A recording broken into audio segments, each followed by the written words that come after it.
Kikubor ke babanya. Myntri Sorkar Pdeng Tnad Fisheries, Animal Husbandry but Dairying, Rajiv Rajan Singh negasngi ula Kdew ki Jingeh ki baya kendu ada Tnad Dairy. Hagatan chatai lam mengi da ke ong bakat tan kala sakhi ke jingkiu ke ba arponyo ka sispa hagini ki post nam balaleng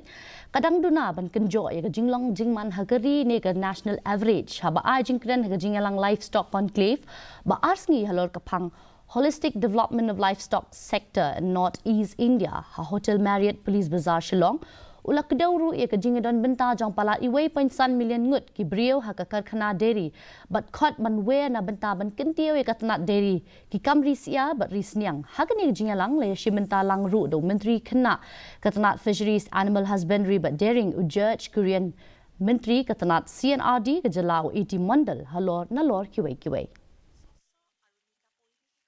पूरे देश का national average है प्रति व्यक्ति प्रति वर्ष जो अंडा के कंजम्पशन का वो 103 नेशनल राष्ट्रीय औसत है, नेशनल एवरेज है। और नॉर्थ ईस्ट का जो एवरेज है वो मात्र